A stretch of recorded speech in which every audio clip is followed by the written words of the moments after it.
Tariki ya mbere z'ukwa kabiri yabiki umunsi w'intwari. Uwo munsi si mwiza se muha amashyi kuko intwari z'igihugu tugomba kuziha icyubahiro. Turi kumwe n'umuyobozi wa Cheno, amashyi menshi cyane kuri CEO Rwaka. Ikigo cy'igihugu gishinzwe intwari n'impeta n'imidari by'ishimwe, sibyo? Narafataga.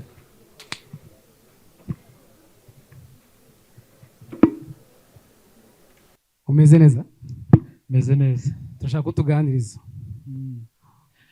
ku butwari. Murakoze cyane. Nagira ngo tugiye kuganira nk'uko n'abandi baganiraga, ariko Melissa ambwira kugira ngo tuze kuganira nabanje kwibaza ko ntari umunyarwenya simbe n'umutaramyi bya cyane, ariko ubwo ni tujya kuganira turaganira iki? Ariko mbonye ko twari dusanzwe tuganira nsanga bitari bungori. Ariko mbere yuko tuganira, Melissa wumva Gen Z n'abandi bari hano nko kuntwara umuntu yabaganiriza iki mwumva mwifuza? Watubwira ibyiciro by'intwari, ukanatubwira icyo bisaba kugira ngo abantu bari hano bazabe intwari. Murakoze cyane. Uko abivuze niyo mpamvu turabikora amagambo make. Urwego rushinzwe intwari z'igihugu, imidari n'impeta by'ishimwe ni urwego rwa leta ariko rwigenga mu mikorere. Ubwo ni ukuvuga ko nta muntu udutegeka icyo dukora. Tukaba dushinzwe gukora ubushakashatsi ku bantu bagirwa intwari z'igihugu n'abahabwa impeta z'ishimwe. Ubwo ni ukuvuga ngo icyiciro cya mbere ni intwari ziri mu byiciro bitatu, cyitwa imanzi. Imanzi nicyo cyiciro cy'ikirenga kiruta ibindi byiciro byose, kijyamo intwari yakoze ibikorwa by'akataraboneka ikayitangira igihugu ikaba yanahasiga ubuzima. Icyiciro cya kabiri ni imena, ijyamo intwari zakoze ibikorwa bifite urugero rwiza, bashobora kuba bakiriho cyangwa batakiriho. Icyiciro cya gatatu ni ingenzi, nacyo kijyamo abantu bakiriho cyangwa batakiriho ariko bakoze ibikorwa bifite akamaro gahebuje. Ngira ngo nkureho urujijo rw'abantu bakeka yuko bazaba intwari ari uko bapfuye. Hari abakunze kumbaza ati tukiri intwari se, tukiri bazima birashoboka ko twaba intwari? Igisubizo ni yego, birashoboka cyane, ariko mwajya mu cyiciro cya kabiri, icy'imena n'icy'ingenzi. Imanzi hajyamo intwari itagiriho gusa. Icyiciro cy'imanzi harimo intwari ebyiri gusa, harimo ingabo itazwi izina, ihagarariye ingabo zose zaguye ku rugamba ziharanira ubusugire bw'igihugu kuva u Rwanda rwabo kugeza uyu munsi. Indi ntwari irimo na Afande Fred Gisa Rwigema, nawe watangije urugamba rwo kubohora igihugu. Abo no bari mu manzi. Imena rero ni abagaragaje urugero rwiza, bashobora kuba bariho batakiriho, ariko uyu munsi abo dufite harimo abariho n'abatakiriho. Umwami Mutara Rudahigwa, ntabwo ibikorwa bye bivuga birivugira birazwi. Umuntu witwa Rwagasana Michel, umuntu witwa Niyitegeka Felicita, umuntu witwa Uwiringiyimana Agatha wahoze ari minisitiri w'intebe yishwe muri jenoside, n'abahoze ari abanyeshuri b'Inyange babaye intwari ari abanyeshuri ari urubyiruko. Ibyo byiciro rero byose niyo mpamvu twizihiza umunsi w'intwari z'igihugu. Buri mwaka tugira insanganyamatsiko. Insanganyamatsiko y'umwaka iragira iti: ubutwari n'ubumwe bw'Abanyarwanda, inkingi z'iterambere. Bishatse kuvuga ko iyo twizihiza umunsi w'intwari z'igihugu dushingira ku bumwe bw'Abanyarwanda, tugashingira ku butwari bwabo, twabihuza bikabyara iterambere ry'igihugu. Aho igihugu cyatakaje ubutwari kigatakaza ubumwe bwabo, niho igihugu cyahuye n'akaga.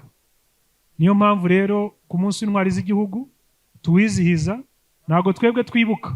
Ku munsi w'intwari z'igihugu ntago twibuka itariki ya mbere Gashyantare, ntago twibuka, turizihiza tugasingiza intwari z'u Rwanda. Ni igikorwa gikomeye cyane. Ni igikorwa gitumirwamo abayobozi bakuru b'igihugu, ndetse kuva dutangiye nta n'umunsi ngira ngo ni umunsi umwe umuyobozi mukuru cyangwa umuyobozi wacu mukuru atabonetse kuko yari afite izindi nshingano, ariko ubundi buri gihe araboneka. N'uru rwego niwe urufite mu nshingano, niwe ufite ububasha nyakubahwa Perezida wa Repubulika gushima no kwemeza intwari twebwe twakoze ubushakashatsi tukabivuga. Mu byo rero mwavugaga uyu munsi tuganira ati niki cyatuma abantu baba intwari. Ubwo duheruka guhura ngira ngo i Huye narakubwiye ni birashoboka yuko no muri Gen Z n'abandi bari hano mwese mushobora kuba intwari.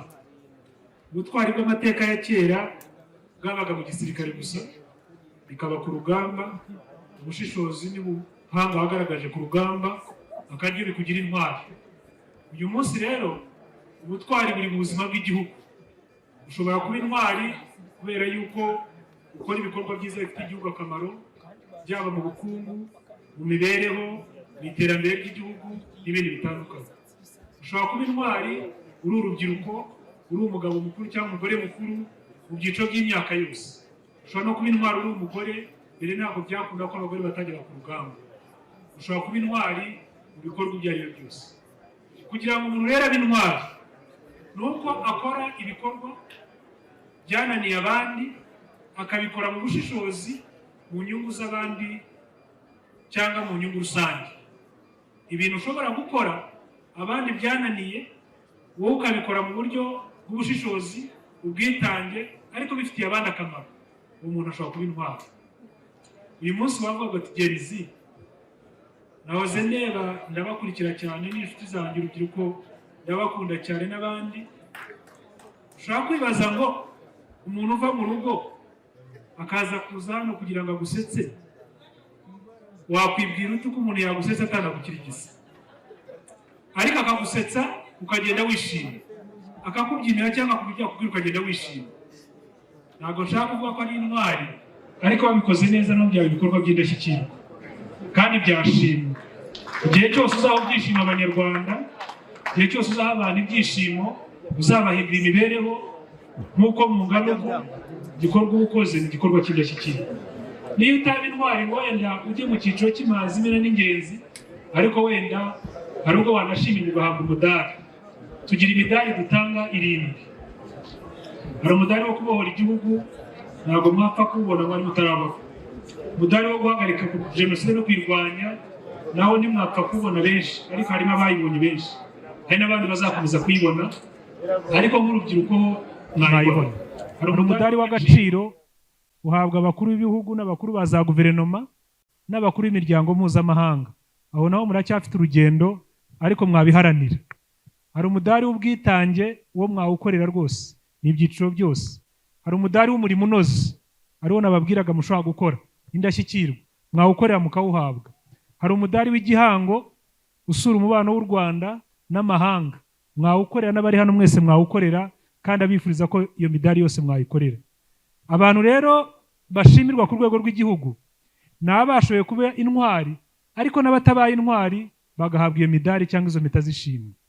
Ibyo bikorwa rero mwabigeraho ari uko mukoze ibintu bijyanye n'indangagaciro remezo z'umuco w'u Rwanda, z'abanyarwanda, zishyigikiye iterambere ry'igihugu. Indangagaciro ya mbere niyo navuga enye gusa remezo. Ya mbere ni ubumwe bw'abanyarwanda. Umuntu uzaharanira ubumwe bw'abanyarwanda, agaharanira kunga abanyarwanda, akabikora mu bwitange n'urugero ruhebuje, ashobora kuba intwari. Umuntu ukunda igihugu cye, ukunda igihugu, akunda abaturage, agakunda bene gihugu, uwo muntu ashobora kugirwa intwari, kandi namwe mwabikora. Cya gatatu ni ubupfura. Ubupfura ni bugari cyane, ariko ari ubutwari, ari bimukora ni ubupfura. Ariko abanyarwanda baravuga ngo imfura niyo musangira ntigucure, mwanyagira ntigusige, cyangwa wapfusha ikakurerera. Ikindi ni umurimo unoze. Umuntu agirwa n'umurimo, iyo atagizwe n'umurimo arapfa. Ibyo byose ubihuje bishobora gutuma umuntu aba intwari. Rero abari hano kugira ngo mube intwari, nimugira imyitwarire myiza, mukagira imigirire myiza, mukagira imikorere myiza, mukarangwa n'indangagaciro, ikiruta byose ibyo mukoze mukabikora mu nyungu rusange, bitari ku nyungu zanyu bwite, mushobora kuba intwari. Mbifurije kuzaba intwari.